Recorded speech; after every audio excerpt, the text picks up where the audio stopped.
नमस्कार दोस्तों। मशहूर शायर निदा फाजली का एक शेर है, हर आदमी में होते हैं 10-20 आदमी, हर आदमी में होते हैं 10-20 आदमी, जिसको भी देखना हो कई बार देखना। आज बात मैं करूंगा अमर सिंह की। वही अमर सिंह जो सिंगापुर में इलाज करा रहे थे, समाजवादी पार्टी के किसी जमाने में उनसे बड़ा मुलायम सिंह के बाद नंबर 2 की हैसियत रखते थे, अभी भी राज्यसभा सदस्य थे और कई महीने से सिंगापुर में थे। किडनी का ट्रांसप्लांट भी हुआ था, कई तरह की बीमारियों से ग्रसित थे, लेकिन आज इस दुनिया को दोपहर में अलविदा कहा गया। अलविदा कहने से कुछ देर पहले ही अमर सिंह ने ट्विटर पर लोकमान्य तिलक की पुण्यतिथि पर ट्वीट भी किया, उसके अलावा भी एक ट्वीट किया और हॉस्पिटल में रहकर लगातार वो सक्रिय राजनीतिक तौर पर अपनी राय दुनिया को, देश को बताने के तौर पर सक्रिय रहे। तब भी जब डायलिसिस हुआ, तब भी जब शरीर को अगर देखें वीडियो में तो बहुत बुरी तरह से बीमार और कमजोर नजर आते थे, लेकिन देश की राजनीतिक स्थिति पर लगातार प्रतिक्रिया व्यक्त करते थे। आज उस अमर सिंह के बारे में मैं ये कह सकता हूं, एक चलता फिरता रहस्य लोक, जिसके सीने में बहुत राज थे। बहुत सारे नेताओं के, अभिनेताओं के, कारोबारियों के सारे राज अमर सिंह के सीने में दफन थे, इस दुनिया से चले गए। इस वीडियो में कुछ बातें मैं बताऊं, उससे पहले आपको एक बात बताऊंगा कि अमर सिंह का एक इंटरव्यू, हालांकि कई बार रिपोर्टिंग के सिलसिले में या टेलीविजन इंटरव्यू के सिलसिले में मैं मिला उनसे, 90 के दशक से लेकर 2010 से 11-12 के पहले एक इंटरव्यू मैंने 2000 में किया था, आज से करीब 20 साल पहले। वो इंटरव्यू 5 मिनट, 5.5 मिनट का वो इंटरव्यू है।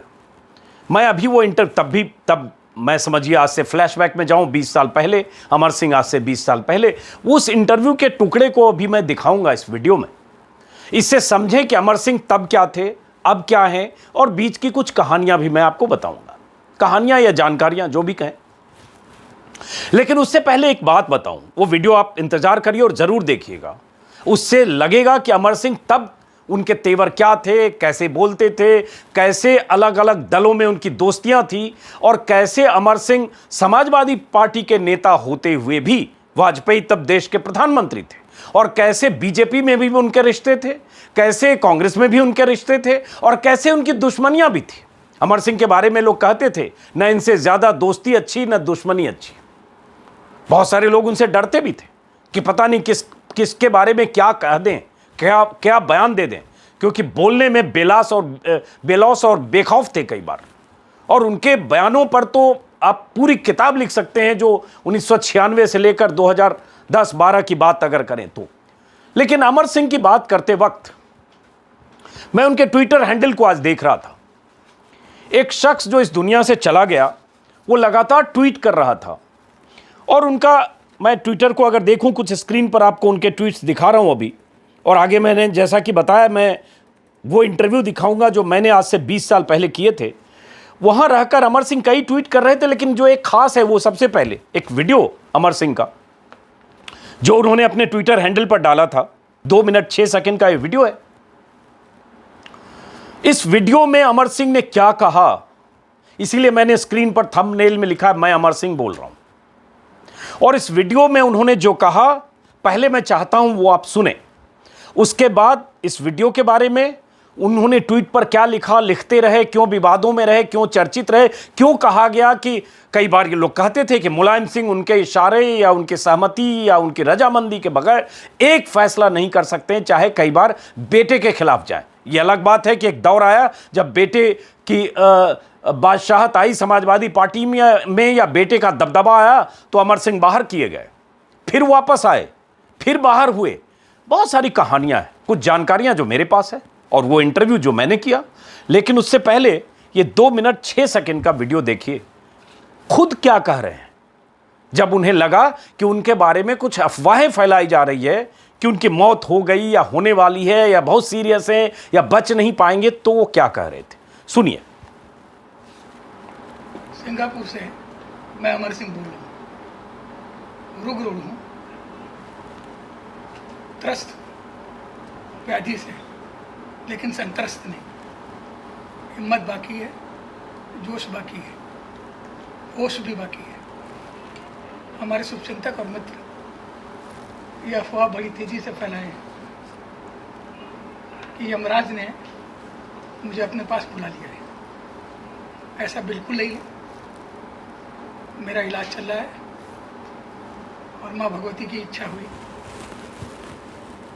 तो अपनी शल्य चिकित्सा के उपरांत शीघ्रातिशीघ्र दुगनी ताकत से मैं वापस आऊँगा और आप लोगों के बीच में सदैव की भांति जैसा भी हूँ, जो भी हूँ, आपका हूँ, अच्छा हूँ तो बुरा हूँ तो अपनी चिर परिचित शैली, प्रथा और परंपरा के अनुकूल जैसे अब तक जीवन जिया है आगे भी जीऊँगा। और हाँ, हमारे तमाम मित्र जो हमारे मृत्यु की कामना कर रहे हैं वे कामना छोड़ दें। हरदम मृत्यु हमारे द्वार को खटखटाती है। एक बार हवाई जहाज से गिर गया था तो भी यमराज ने स्वीकार नहीं किया। झांसी में 10 साल पहले भी गुर्दा का प्रत्यारोपण हुआ, फिर भी लौट किया गया। भारत 13 दिन तक मिडिल ईस्ट में वेंटिलेटर में रह करके मौत से लड़के आ गया।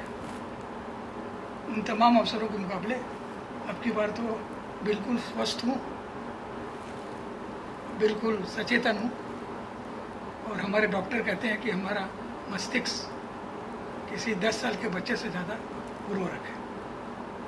फिर भी अपने सारे शुभेच्छुक जो हमारे मृत्यु की खबर बुरी तरह से फैला रहे हैं, प्रसारित कर रहे हैं, कोटि कोटि धन्यवाद। तो सुना आपने अमर सिंह, उनके भीतर एक जीने की अदम्य जिजीविषा जो थी वो इस वीडियो में दिख रही है और साथ में एक अमर सिंह का स्टाइल कि मेरे बारे में अफवाह फैलाने वालों सचेत हो जाओ। जब वो कह रहे हैं कि हमारे शुभचिंतक अफवाह फैला रहे हैं कि यमराज ने बुला लिया, ऐसा बिल्कुल नहीं है, मैं शीघ्र वापस आऊँगा और तमाम मित्र जो मेरी मृत्यु की कामना कर रहे हैं वो कामना छोड़ दें। और साथ में ये कि डॉक्टर कहते हैं कि 10 साल के बच्चे से ज़्यादा मेरा मस्तिष्क, मेरा दिमाग उर्वर है। तो ये तो अमर सिंह थे, ये उनकी अदा है और यही अदा थी और इसलिए वो ट्विटर पर बहुत सक्रिय थे। लेकिन अमर सिंह क्या थे, कहाँ से शुरू हुए और कैसे यहाँ तक पहुँचे और बीच का फासला क्या था, ऐसी बहुत सारी कहानियाँ हैं अमर सिंह को लेकर। 96, 97 में या 94 में 5 में मैं कहीं पहली बार मिला था दक्षिण दिल्ली में, शायद जीके में रहते थे वो। ग्राउंड फ्लोर का मकान था, मैं किसी इंटरव्यू के सिलसिले में गया था और उस समय वो माधवराव सिंधिया जो कांग्रेस के दिग्गज नेता रहे थे, हालांकि बीच में माधवराव सिंधिया का कांग्रेस से रिश्ता खराब भी हुआ, लेकिन माधवराव सिंधिया के करीबी माने जाते थे। हिंदुस्तान टाइम्स की जो मालकिन है शोभना भरतिया, उनकी करीबी माने जाते थे। शुगर लॉबी यूपी में उसके लिए लॉबिंग करने के लिए जाने जाते थे। उस दौर में बहुत सारे लोग power broker, liaisoner, power circle में घूमने वाला एक फिक्सर, तमाम चीज़ों से, उपाधियों से उन्हें नवाजा जाता था और ऐसी कवर स्टोरी मैगजीन में 90 के आखिरी दशक में उनके बारे में छपी, इंडिया टुडे से लेकर अलग अलग पत्रिकाओं में। और वहाँ से वो मुलायम सिंह के करीब आए 96 में और उसके बाद करीब आते ही, हालांकि करीब पहले आए लेकिन 96 में खुले तौर पर समाजवादी पार्टी में शामिल हुए और एक ही बार समाजवादी पार्टी के न सिर्फ महासचिव बने बल्कि सबसे कद्दावर नेता उस वक्त हो गए जब समाजवादी पार्टी में वेनी प्रसाद वर्मा, जनेश्वर मिश्रा और आजम खां, कई ऐसे नेता थे। उन सब के ऊपर अमर सिंह अचानक हुए। उसकी कहानी बहुत दिलचस्प है, लेकिन उससे पहले मैं चाहूँगा, और उसके बाद अमर सिंह का समाजवादी पार्टी से बाहर जाना, अमर सिंह का जयप्रदा से उनकी नज़दीकियाँ, अमर सिंह जयप्रदा को लेकर रामपुर में आजम खान के खिलाफ अमर सिंह की मोर्चेबंदी, अमर सिंह ही जय बच्चन को लाए, अमिताभ बच्चन से उनकी नज़दीकियाँ, फिल्मी दुनिया से उनकी नज़दीकियाँ, बोनी कपूर, श्रीदेवी और बहुत सारे अभिनेता, अक्षय कुमार, कई अभिनेताओं से उनकी दोस्तियाँ। और यह भी कहा गया कि मुलायम सिंह को कॉरपोरेट कारोबारियों की दुनिया, उद्योग जगत की चमक दमक वाली दुनिया, मुलायम सिंह को फिल्मी दुनिया और मुलायम सिंह को कई ऐसी मायावी दुनिया से परिचय कराया तो अमर सिंह ने कराया। और इसलिए अमर सिंह जब बोलते थे तो माना जाता था कि मुलायम सिंह बोल रहे हैं, या कई बार मुलायम सिंह, हो सकता है ना इत्तेफाकी रहती हो, अमर सिंह अपने नेटवर्किंग में दिल्ली में कांग्रेस और अलग अलग पार्टियों में जो उनकी हैसियत और दबदबा उनका था, उसके नाते बहुत बड़े बड़े बयान देते थे। तो वो सब थोड़ी बहुत मैं चर्चा उसके बारे में भी करूंगा। लेकिन जैसा कि मैंने पहले कहा कि एक दौर में भाजपा के खिलाफ उग्र तेवर जब समाजवादी पार्टी का था, जब 2000 की शुरुआत में, 90 दशक के आखिरी दिनों में, और उसके बाद उस समय अमर सिंह कैसे एक नेता के तौर पर, मुलायम सिंह के सिपा सालार के तौर पर सबसे उग्र बयान देते थे और ऐसा हमला करते थे कांग्रेस पर, सोनिया गांधी पर या किसी भी नेता पर कि एक एक घंटे, आधे आधे घंटे के प्रोग्राम चलते थे अमर सिंह की प्रेस कॉन्फ्रेंस से, अमर चित्रकथा, अमर वाणी, न जाने कितने नाम से। तो उस अमर सिंह का 2000 में मैंने एक इंटरव्यू किया था। मैं चाहता हूं 5 मिनट का वो इंटरव्यू आप सुने। वो वक्त था जब कल्याण सिंह बीजेपी से बाहर हुए थे 99 में, और कल्याण सिंह बीजेपी के खिलाफ मोर्चेबंदी कर रहे थे, अलग पार्टी की बात कर चुके थे। उस समय कहा जाने लगा अचानक कि कल्याण सिंह मुलायम सिंह के साथ आ सकते हैं क्या, अमर सिंह से उनकी मुलाकातें कुछ गोपनीय है, कुछ सार्वजनिक तौर पर। उसी दौर में इंटरव्यू किया था। उस इंटरव्यू को सुनिए, उसमें मैं भी दिखूंगा 20 साल पहले का, अमर सिंह भी 20 साल पहले के, और उसके बाद मैं बाकी बातें करूंगा। इसलिए मैं चाहता हूं वो इंटरव्यू आप सुने। का स्वागत है। आज हमारे साथ हैं समाजवादी पार्टी के महासचिव अमर सिंह। अमर सिंह जी, जब से कल्याण सिंह ने बीजेपी से बागी तेवर दिखाए हैं और बगावत का रुख अख्तियार किया है, तब से यह बात बराबर कही जा रही है कि कुछ मुलायम सिंह के साथ उनकी अंदर अंदर कुछ खिचड़ी पक रही है, कुछ समाजवादी पार्टी के साथ उनकी कोई बात चल रही है। ऐसा कुछ है क्या? है कि तस्वुर में लोग काफी कुछ सोचते हैं और जिनके अपने घर शीशे के होते हैं वो दूसरों के घर पत्थर नहीं फेंका करते। ये कांग्रेस के लोगों का दुष्प्रचार है। अगर मुलायम सिंह जी के सुपुत्र के वैवाहिक समारोह में कल्याण सिंह आ गए तो इसका तात्पर्य ये नहीं कि कोई खिचड़ी पक रही है। कल्याण सिंह जी खुलेआम हिंदुत्व की बात कर रहे हैं, बाबरी मस्जिद के विध्वंस का स्वागत कर रहे हैं और वहां सौगंध राम की खाते हैं, मंदिर वहीं बनाएंगे। तो कल्याण सिंह जी का और समाजवादी पार्टी का कोई वैचारिक मत के किसी स्तर पर है ही नहीं। लेकिन जिस ढंग से कल्याण सिंह आए मुलायम सिंह के बेटे के रिसेप्शन में, कौन सी बड़ी बात है, 2 घंटे रहे, वहीं से वो लगातार राजनाथ सिंह ने परसों मुझे भोजन पर बुलाया, संसद में थे, बोले भाई साहब भोजन करेंगे। अखबारों ने छापा कि ऐसा लग रहा था जैसे 2 पुराने दोस्त मिल रहे हैं। आप छापते ही नहीं, आपने फोटो ही नहीं खींची। राजनाथ भाई ने मुझे खाने को बुलाया, इसका मतलब क्या मैं भाजपा ही हो गया? संसद में हम हैं, मैं अरुण जेटली घर खाना खाने चला गया तो कहा कि कोई खिचड़ी पक रही है। समाजवादी पार्टी अपने विचार से, अपने नीति से, अपने उसूल से जरा भी टच से मस नहीं होती। मतलब किसी तरह भारतीय जनता पार्टी और सांप्रदायिकता का नाश करने के लिए समाजवादी पार्टी, सफाया करने के लिए समाजवादी पार्टी का जन्म हुआ। तो यही काम आप कह रहे हैं कल्याण सिंह भी करेंगे, इसी मुद्दे पे हो सकता है दोनों। कल्याण सिंह तो हिंदुत्व की बात कर रहे हैं, भाजपा की सफाई की बात वो भी कर रहे हैं। भाजपा की सफाई की बात वो कर रहे हैं, उनको मुबारक, उस घर को आग लग गई घर के चिराग से, ये उनका आंतरिक मामला है। जैसे साक्षी महाराज के साथ जो मुलायम सिंह का रिश्ता है और जिस ढंग से दोनों उनके लिए साक्षी महाराज कैंपेन कर रहे थे, वो वही है साक्षी महाराज जो कल्याण सिंह के बहुत करीबी हैं और उनके बयान भी आ रहे हैं कि अगर दोनों एकजुट हो जाए। तो आपको तकलीफ हो गई? वही सुरेश कलमाडी है जो शिवसेना की मदद से MP हुआ, सोनिया गांधी ने छू दिया, वो हो गया सेकुलर। तमाम कम्युनल टर्न सेकुलर की बात किसी को नहीं दिखती। एक साक्षी महाराज जिसने आकर के कहा कि हमको गलत हमारे नाम का दुरुपयोग किया गया, वो आरोप लगा रहे हैं भारतीय जनता पार्टी और उसके शीर्ष नेतृत्व पर कि बाबरी मस्जिद को तोड़ने फोड़ने में उनकी जिम्मेवारी है। वो खुले मन से उन्होंने समाजवादी पार्टी में सम्मिलित होना और मुलायम सिंह यादव को अपना नेता उन्होंने मान लिया। मन परिवर्तन हो गया उनका, ऐसा लगा, क्योंकि पहले आज तक तो उनकी इमेज यही थी जो गेरुआ वस्त्र धारण करते हैं। मन परिवर्तन अगर नरेश अग्रवाल का हो सकता है तो हृदय परिवर्तन की ये लंबी कड़ी और ये लंबा दौर और सिलसिला भाजपा में है तो ठीक, कांग्रेस में है तो ठीक, वो कत्ल भी करते हैं तो चर्चा नहीं होता, हम आह भी भरते हैं तो हो जाते हैं। तो कुछ कोशिश करिए कि कल्याण सिंह का भी हृदय परिवर्तन हो जाए। अभी हमारे हाथ में है, हम तो चाहते हैं अडवाणी का हो जाए, अटल बिहारी का हो जाए, क्यों कल्याण सिंह पर आप साक्षी महाराज ऐसी कोशिश तो कर रहे हो, बराबर उनका बयान यही आ रहा है कि अगर ये दोनों दिग्गज एक हो जाए तो उत्तर प्रदेश की राजनीति की संभावना दूर दूर तक नहीं है। आप बार बार ये सवाल करेंगे, इसका मैं बार बार जवाब दूंगा कि अयोध्या के मामले पर, बाबरी मस्जिद के मामले पर मुलायम सिंह यादव समाजवादी पार्टी टच से मसली होगी।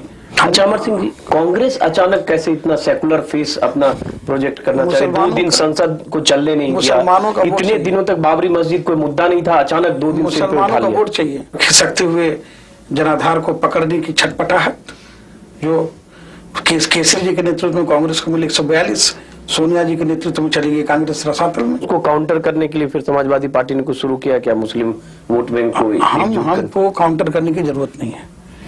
हम उस विद्यार्थी की तरह हैं जो इम्तिहान की एक रात पहले पढ़ाई शुरू नहीं करता है। हम अनवरत अपना काम करते हैं और 2 महीने में तो साफ हो गया कि बीजेपी और कांग्रेस का चेहरा एक है। बीमा बिल पे जो कि एंटी फार्मर है, एंटी पुअर है, एंटी लेबर क्लास है, उस पर कांग्रेस और बीजेपी एक साथ मिल करके उन्होंने उसको पास कराया। इससे साफ जाहिर होता है कि कांग्रेस की और बीजेपी की सीक्रेट अंडरस्टैंडिंग है और इसीलिए हमारे नेता मुलायम सिंह और समाजवादी पार्टी ने समान दूरी का नाता अपनाया है, इक्वी डिस्टेंस। यही बात आज तक लोग मुलायम सिंह और कल्याण सिंह के लिए सीक्रेट अंडरस्टैंडिंग करें, जिसका खंडन कर। मुलायम सिंह और कल्याण सिंह की क्या सीक्रेट अंडरस्टैंडिंग है? वो अंडरस्टैंडिंग ही नहीं है। ये अलग बात है कि कल्याण सिंह के विद्रोह का राजनीतिक लाभ हमने उठाया। ये पक्का आप करें कि लाभ उठाते उठाते कभी मिल नहीं जाएंगे? वही मिलने का कोई सवाल ही नहीं है। ये तो कहते हैं हम गर्वित हैं कि हमने मस्जिद तोड़ा, हम गर्वित हैं कि हम हिंदुत्व की धारा को पकड़ रहे हैं। तो जो व्यक्ति उस मस्जिद को तोड़ने के लिए गर्वित है, जिसका उग्र हिंदुत्व का सिद्धांत है, उसके साथ हमारा दूर दूर तक मिलन अब कल्पना में लोगों के हो रही है। अमर सिंह जी, आपने इतना समय दिया, इसके लिए बहुत बहुत धन्यवाद। क्या लगा अमर सिंह को सुनकर और देखकर? आज से 20 साल पहले, मैं तो 20 साल पहले मैं भी एक पत्रकार था, टेलीविज़न चैनल के लिए, दूरदर्शन के लिए हम लोग BAG फिल्म्स का मैं एडिटर था और एक प्रोग्राम बनाते थे, उसके लिए मैंने इंटरव्यू किया था जो आपने सुना। लेकिन वो दौर था जब अमर सिंह का बहुत जलवा था और उनके बोलने का कोई जवाब नहीं था और तुकबंदी, जुमलेबाजी, शेर शायरी, कविताएं और अमर सिंह के निशाने पर जो आता था, कहते हैं कई बार धज्जियां उड़ाते थे वो अपने बयानों से। और इसलिए, और नेटवर्किंग में उनका जवाब नहीं था, इसलिए हर दल में उनकी दोस्तियां थी, वो कह भी रहे। अब जरा सोचिए, मुलायम सिंह और बीजेपी के रिश्ते, दोनों की राजनीति, और उसके बाद सोचिए कि अमर सिंह का इस तरह से राजनाथ सिंह और उनसे दोस्तियां। ऐसी बहुत सारी कहानियां हैं। उस दौर में भी जब वाजपेयी की सरकार गिर रही थी, तब भी, उस दौर में जब यूनाइटेड फ्रंट की सरकार बन रही थी, तब भी, उस दौर में जब सोनिया गांधी ने रिस्क लिया ये कहकर राष्ट्रपति भवन में जाकर कि हमारे पास पर्याप्त सांसद हैं सरकार बनाने के लिए, और उसके बाद मुलायम सिंह ने दांव खेला और उसके बाद समर्थन न देने का ऐलान कर दिया, तब भी हर दौर में अमर सिंह की भूमिका बहुत अहम थी। और कई बार माना जाता था कि अमर सिंह जो बोल रहे हैं वो मुलायम सिंह है, मुलायम सिंह जो बोल रहे हैं वो अमर सिंह है। हालांकि मुलायम सिंह परिपक्व नेता है, अपने राजनीतिक फैसले वो खुद लेते रहे होंगे, लेकिन अमर सिंह का असर, अमर सिंह की छाप उन पर दिखी, अमर सिंह से दूसरे दलों के रिश्तों की छाप उन पर दिखी, अमर सिंह से दुश्मनियों की छाप उन पर दिखी। इसलिए जब अखिलेश का वक्त आया तो अमर सिंह दूध से मक्खी की तरह किनारे हुए, क्योंकि अखिलेश यादव के नेतृत्व को अमर सिंह कबूल करने को तैयार नहीं हुए। बल्कि हाल के वर्षों में 2017 में, उसके पहले एक बार फिर 2010 में बाहर गए, बाद में जेल भी रहे, भ्रष्टाचार के आरोप लगे उन पर, लेकिन उसके बाद फिर 2016 में वापस आए और फिर वो राज्यसभा के सदस्य भी बने। 2017 में अखिलेश के परिवार में जब विवाद शुरू हुआ, नेतृत्व की लड़ाई शुरू हुई, पार्टी पर कब्जे की लड़ाई शुरू हुई, जब पिता पुत्र में, चाचा भतीजा में, तो अमर सिंह शिवपाल यादव के साथ थे, अखिलेश यादव, रामगोपाल एक तरफ, अमर सिंह को फिर निकाला गया। और अमर सिंह के तेवर इस तरह हुए कि नमाजवादी कहने लगे अखिलेश यादव को, कि अखिलेश यादव समाजवादी नहीं नमाजवादी है। वो अमर सिंह जो तब आपने सुना मेरे इंटरव्यू में बीजेपी को लेकर, सांप्रदायिक राजनीति को लेकर क्या कह रहे हैं, वो अमर सिंह जो बीते 3 सालों से, 3-4 सालों से, 3 सालों से खास तौर से नरेंद्र मोदी और अमित शाह के पक्ष में लगातार बयान देते रहे, ट्विटर पर, छोटी छोटी बाइट्स में। और अगर हम उनके ट्वीट्स पर जाएं, जो मैं जिक्र शुरू में कर रहा था, उनके ट्वीट्स पर जाएं तो आज डेथ के कुछ देर पहले उन्होंने जो ट्वीट किया, जहां से शुरू किया उन्होंने बाल गंगाधर तिलक की पुण्यतिथि से, और उसके पहले अगर ट्वीट पर आप जाना देखना शुरू करेंगे तो ज़्यादातर उनके ट्वीट्स नरेंद्र मोदी सरकार के फैसलों के समर्थन में, चाहे कोविड के समय जनता कर्फ्यू का ऐलान हो, चाहे अलग अलग फैसले हो, रंजन गोगोई को राज्यसभा में पहुंचाने की बात हो, जिस ढंग से नॉमिनेट किया गया, उस समय जब आलोचना हुई तब भी उन्होंने सरकार का पक्ष लिया। CAA के मुद्दे पर, CAB के मुद्दे पर, NRC के मुद्दे पर, हर मुद्दे पर लगातार सरकार के पक्ष में, नरेंद्र मोदी के समर्थन में लगातार ट्विटर पर लिखते रहे। यहां तक कि एक समय इतने उग्र होते थे वो बाबरी ढांचे के ध्वंस को लेकर। वही अमर सिंह, कहा क्या गया, फैक्ट है, 2018 में अपनी पैतृक संपत्ति जो करीब 8 से 10 करोड़ की रही होगी, यूपी के रहने वाले थे, 8 से 10 करोड़ की रही होगी, वो पैतृक संपत्ति इन्होंने जो पिता की ज़मीन और पिता का घर और जो भी था दान में उन्होंने दे दिया। RSS से जुड़ी एक संस्था को उन्होंने दान में दे दिया और राम मंदिर भव्य रूप में बने, इसको लेकर बयान दिया। और बीच के सालों का, जैसा कि मैंने जिक्र किया, हर फैसला, मैं अभी देख रहा था इनका ट्विटर, हर फैसला राहुल गांधी को निशाना साधते रहे। उन्होंने ये लिखा, जैसे आजकल देशभक्त बोलते हैं, फरवरी का एक ट्वीट देख रहा हूं कि उन्होंने राहुल गांधी को पर निशाना साधते हुए लिखा कि PM को गाली देना देश को गाली देना है। बजट की तारीफ करते रहे। दीपिका पादुकोण जब गई वहाँ JNU, दीपिका की आलोचना की, सबको नसीहत देते थे जो भी सरकार पर हमले करते थे। ये तो हाल का दौर है, जब वो लालायित थे, लोग कहते हैं वो चाहते थे कि बीजेपी में उनके दरवाजे खुले, लेकिन जाहिर है शायद वो इस्तेमाल की चीज़ नहीं रह गए थे या ज़रूरत की चीज़ नहीं थी, या बीजेपी उनसे दूरी रखना चाहती होगी, या जो भी वजह थी। लेकिन उस दौर को अगर आप देखें, उस उनके काल को 98 से लेकर और उसके बाद अगर 96 देखें, यूनाइटेड फ्रंट की सरकार थी, मुलायम सिंह यादव रक्षा मंत्री थे, उस दौर को मैंने देखा है। देवेगौड़ा प्रधानमंत्री थे, CM इब्राहिम उनके बहुत खास होते थे, INB मिनिस्टर। कहा जाता है कि अमर सिंह के करीबी थे। और दिल्ली दरबार में, यूनाइटेड फ्रंट सरकार में सुरजीत HK सुरजीत, जो वामपंथी दलों के सबसे बड़े नेता थे, चूंकि वामपंथी दलों के समर्थन से यूनाइटेड फ्रंट की सरकार थी, उसमें अमर सिंह का दखल, उस सरकार में दबदबा जबरदस्त होता था। मुलायम सिंह, बहुत सारे लोग कहते हैं कि रक्षा मंत्रालय में उनकी चलती थी। उसके बाद कांग्रेस को लेकर उनके रिश्ते कांग्रेस से बहुत खराब रहे, बहुत सारी बयानबाजियां हुई। और मैंने जिक्र किया कि जब सोनिया गांधी को लगा कि हम सरकार बना सकते हैं, तो मुलायम सिंह ने जो भी तेवर दिखाए या मुलायम सिंह ने जो खेल किया, उस खेल में भी कहा गया कि बीजेपी से सेटिंग होके हुआ। ये एक लाल कृष्ण आडवाणी ने अपने किताब में जिक्र किया है कि कैसे जॉर्ज फर्नांडिस और जय जेटली और लाल कृष्ण आडवाणी और मुलायम सिंह की गोपनीय मुलाकात हुई और उसमें तय हुआ कि मुलायम सिंह सोनिया गांधी को समर्थन नहीं करेंगे। मुलायम सिंह की शर्त थी कि बीजेपी भी सरकार बनाने की कोशिश न करे। खैर, उस पर फिर कहानी। तो वो हुआ। उसके बाद वो रिश्ते इतने तल्ख हुए कि लगातार बयानबाजियों के बाद 2004 में मुलायम सिंह मुख्यमंत्री बने। 2004 में जब यूपीए की सरकार आई, उन्हें उम्मीद नहीं थी कि यूपीए की सरकार आएगी। जब सरकार आई तो अपनी तरफ से समर्थन देने मुलायम सिंह को लेकर गए कि नहीं ठीक से याद नहीं है, लेकिन अमर सिंह 10 जनपद पहुंचे थे वामपंथी दलों की गाड़ी में बैठकर, हाँ सुरजीत की गाड़ी में बैठकर, अगर ठीक से मुझे याद आ रहा है। और वहां कांग्रेस नेतृत्व ने, सोनिया गांधी ने और बाकी लोगों ने उन्हें तवज्जो नहीं दी और बहुत इंसल्टेड फील हुए। उसके बाद फिर उनका बयान आता रहा कांग्रेस के खिलाफ, लेकिन उन्हें लगा कि केंद्रीय सत्ता की निकटता उन्हें बहुत सुहाती थी।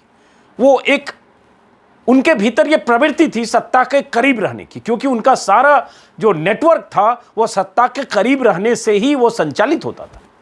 और 2008 में जब न्यूक्लियर डील पर मनमोहन सिंह की सरकार गिर रही थी, गिरने की नौबत थी, वामपंथी दलों ने समर्थन वापस लिया, तब अमर सिंह ही थे जिन्होंने वामपंथी दलों से रिश्ते खराब करके, मुलायम सिंह के बहुत पुराने रिश्ते थे वामपंथी दलों के नेताओं से, सुरजीत और प्रकाश कारात, सीताराम येचुरी, सबसे AB बर्तन, उस रिश्ते को खराब करके भी अमर सिंह ने कांग्रेस को सपोर्ट किया और वो सरकार बच गई। उसके बाद फिर कांग्रेस से रिश्ते, फिर तनातनी, और इन सब के बीच फिल्मी दुनिया में उनका नेटवर्क। अमर सिंह का पतन तब शुरू हुआ जब अखिलेश का उदय पार्टी में हुआ और पारिवारिक झगड़ा हुआ, परिवार में तमाम तरह के आरोप लगे, बहुत सारे नेताओं की दुश्मनी हुई। अमर सिंह की वजह से आजम खां बाहर गए पार्टी से, उनके खिलाफ कार्रवाई हुई। रामपुर में हर समय आजम खां की घेराबंदी करने की कोशिश अमर सिंह ने की समय समय पर। इस बार भी अमर सिंह कहते हैं अमर सिंह ही पीछे थे कि जयप्रदा को टिकट बीजेपी से मिले। जब अमर सिंह 2010 में पार्टी से बाहर हुए, उन्होंने अपनी पार्टी बनाई। उन्हें लगा कि हम अभी तक मुलायम सिंह के पीछे से संचालित करते हैं, शायद कुछ कर पाएंगे। उन्होंने एक पार्टी बनाई और मैं कहीं देख रहा था शायद 350 सीटों पर उन्होंने अपने उम्मीदवार 2012 के विधानसभा चुनाव में खड़े किए। सबकी जमानत जब्त हो गई, जीतना तो दूर की बात, हाँ 2012 में।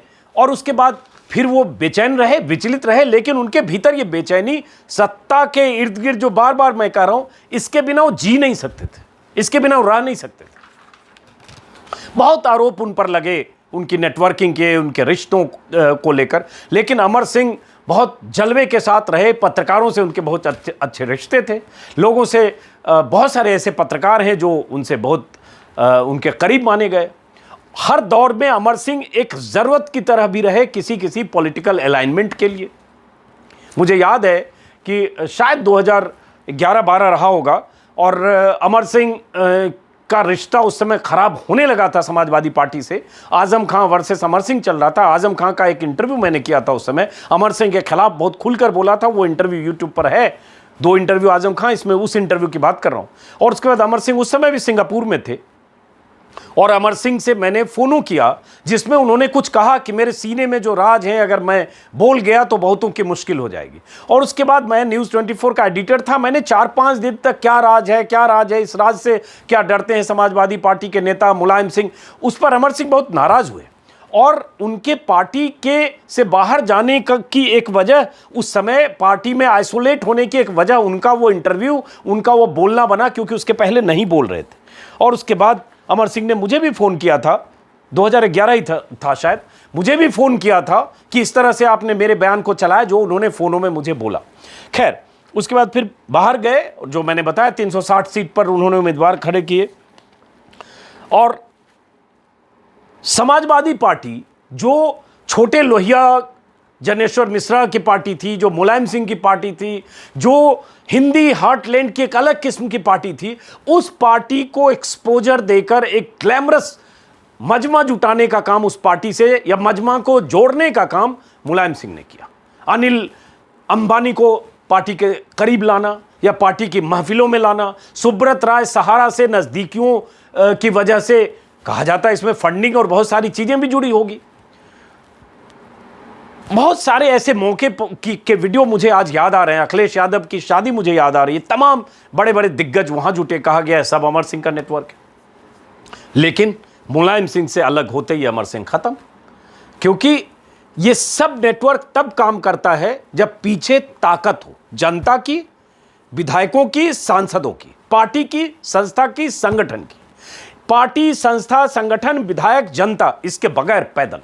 तो अमर सिंह ने जब कोशिश की कि मुलायम सिंह से अलग हटकर अपनी पार्टी बनाकर और उसके बाद यूपी में 360 सीटों पर उम्मीदवार खड़े कर दें, तो बुरी तरह से हताशा हुई और एकदम फेल हुए। 2014 में वो आरएलडी के टिकट पर फतेहपुर सीकरी से लड़ गए, तब भी हारे। उनकी राजनीतिक महत्वाकांक्षाएं अपने ढंग से विकल्प में के तौर पर सपा से बाहर जाकर भी तलाश जारी रही। और वो जिजीविषा ही थी कि वो सिंगापुर के हॉस्पिटल में बेड पर पड़ा हुआ शख्स भी लगातार वीडियो के जरिए बयान दे रहा है, अपनी राय बता रहा है, देश की राजनीति पर अपनी टीका टिप्पणी कर रहा है, और यहां तक कि कह रहा है कि टाइगर जिंदा है। ये जो ट्वीट है, इसकी हेडिंग है टाइगर जिंदा है। तो ये उनके भीतर की जिजीविषा थी कि अपनी अहमियत, अपना इंपॉर्टेंस हर हाल में वो बनाए रखना चाहते थे। लेकिन जनता के नेता नहीं थे, जनता उनके साथ नहीं थी। उनकी पूरी शख्सियत नेटवर्क पर थी। नेटवर्क और नेटवर्थ भी कह सकते हैं। तो नेटवर्क और नेटवर्थ, इससे आप जन प्रिय या जनमानस को जीतकर आप सियासी दुनिया में चुने हुए नुमाइंदे के तौर पर अपनी हैसियत नहीं बना सकते। अमर सिंह की यही कमी रही।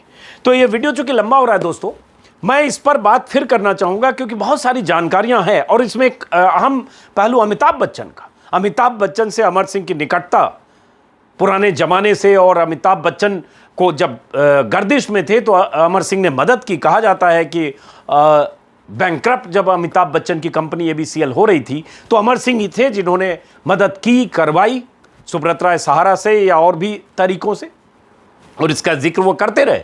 लेकिन दोनों की दुश्मनी हुई। दुश्मनी तब हुई जब अमर सिंह को पार्टी से बाहर किया गया, जया बच्चन पार्टी में रहीं सांसद के तौर पर, तो इन्हें लगा कि जब मैं बाहर जा रहा हूं तो जया बच्चन क्यों, और बहुत सारी वजह होगी। और उसके बाद दोनों की दुश्मनी हुई। बहुत सारे बयान अमिताभ बच्चन के खिलाफ भी देते रहे, लेकिन हाल में कुछ महीने पहले उन्हें रिग्रेट हुआ। उन्हें लगने लगा कि शायद ये वक्त है कि मैं माफ़ी मांगूं, अपनी गलती मानूं, खेद व्यक्त करूं। और अमिताभ बच्चन को लेकर भी उन्होंने एक वीडियो जारी किया था जिसमें उन्होंने कहा था कि मैं बहुत कुछ बोलता रहा, आज मुझे खेद है।